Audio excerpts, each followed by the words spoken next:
신앙에서 성숙을 이루어가는 것 그렇게 쉬운 일이 아닙니다.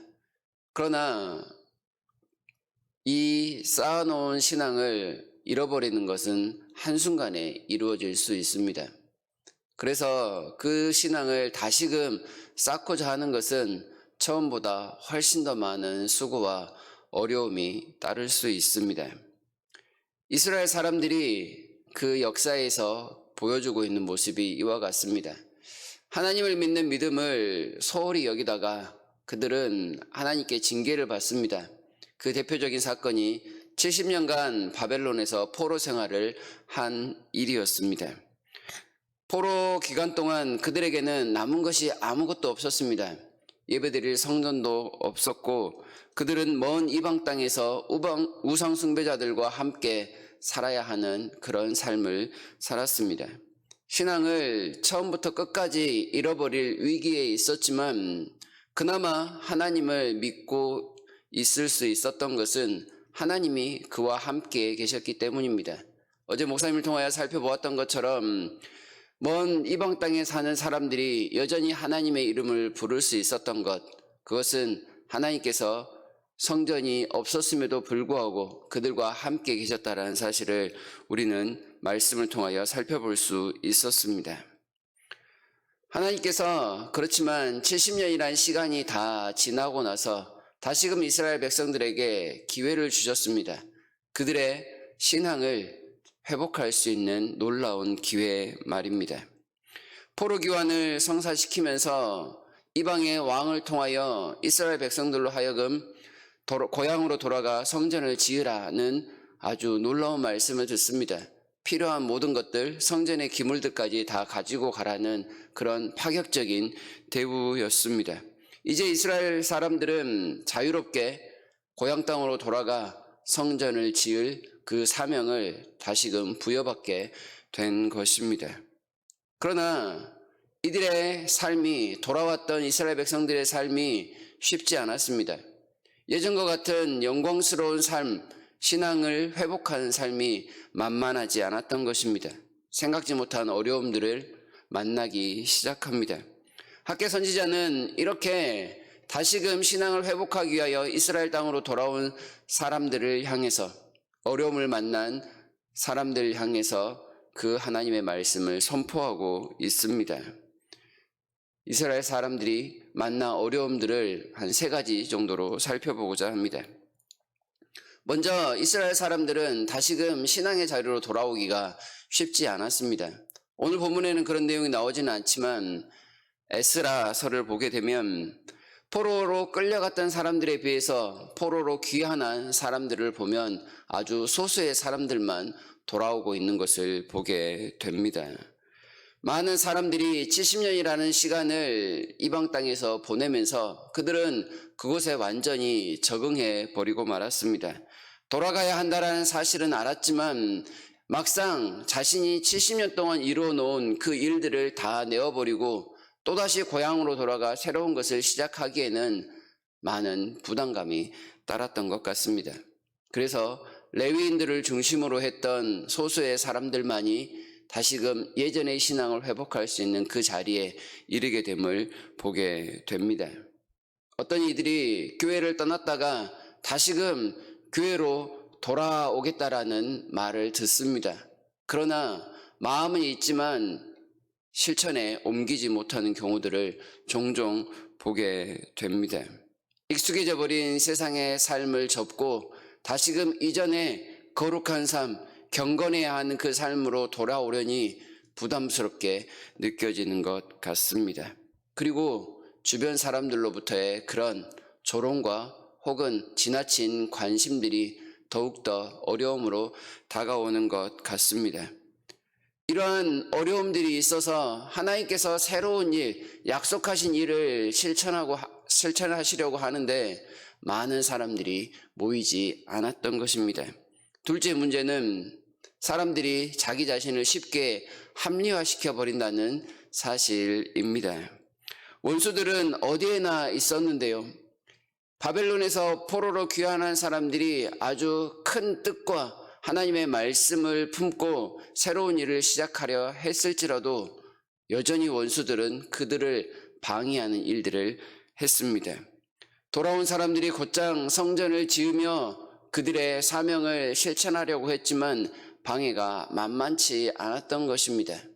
그 결과 사람들은 공사를 시작한 지 2년 만에 그 모든 공사를 중단하고 포기해버리고 맙니다.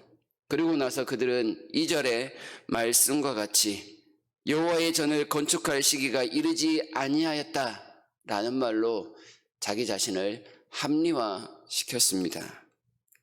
그렇게 때가 되면 해야지 하면서 미루다가 벌써 16년이라는 시간을 흘려버리고 있습니다. 학개 선지자는 이 공사가 시작된 지 16년이 미뤄진 때 와서 하나님의 말씀을 전했던 선지자입니다.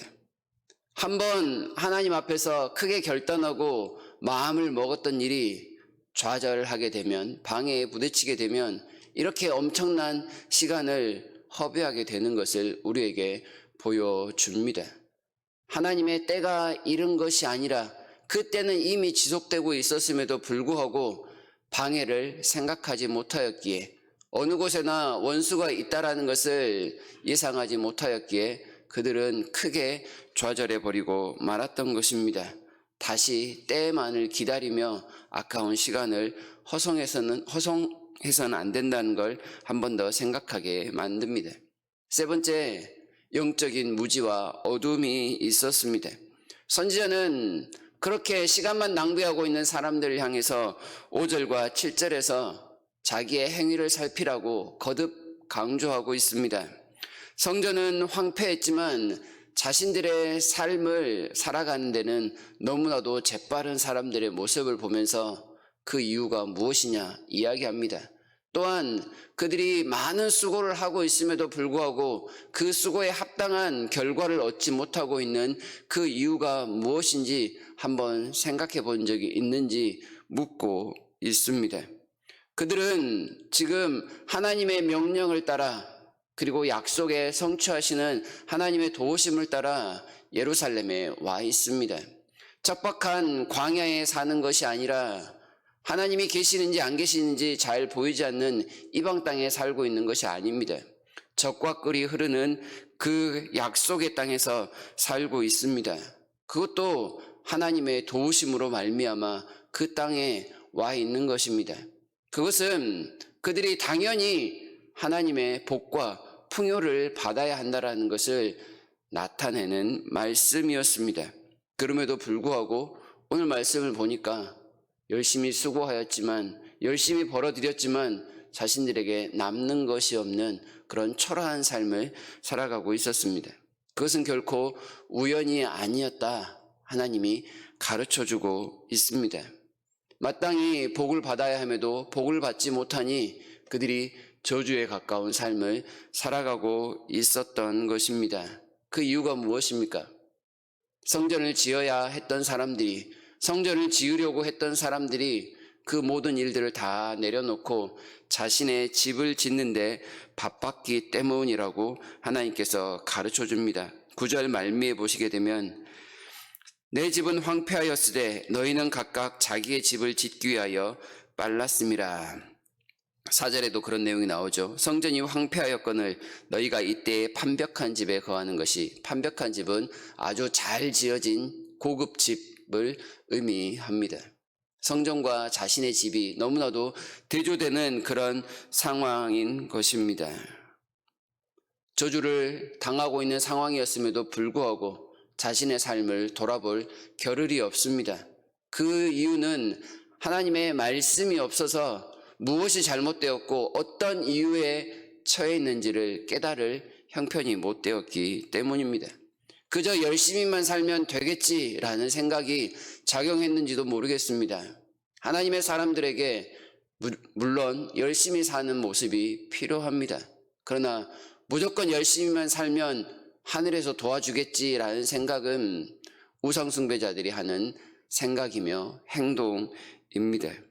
하나님의 사람들은 오직 하나님의 복을 받으며 살아야 하며 하나님의 뜻대로 살아야 한다는 것을 우리는 꼭 기억해야 할 것입니다. 신앙의 긴장을 놓아버리면 다시금 붙들기가 여간에서는 쉽지 않습니다. 말씀드렸다시피 신앙을 잃어버리면 새롭게 시작하기가 처음보다 더 어렵습니다. 이러한 위기가 우리에게도 닥치지 않도록 우리는 선지자를 통한 하나님의 말씀을 귀담아 들어야 합니다. 지금 우리가 겪고 있는 이 코로나의 상황은 어쩌면 학계 선지자가 사람들에게 나와 말씀했던 그 언약적인 저주의 상황과 비슷할 수 있습니다. 많은 사람들이 어떤 때보다 더 열심히 수고하지만 일하고 싶지만 그 결과는 참으로 적은 그런 시대를 살아가고 있지 않습니까? 하늘은 이슬을 그쳤고 땅 또한 솟아을 그쳤다는 그 선지자의 말과 같은 그런 상황입니다.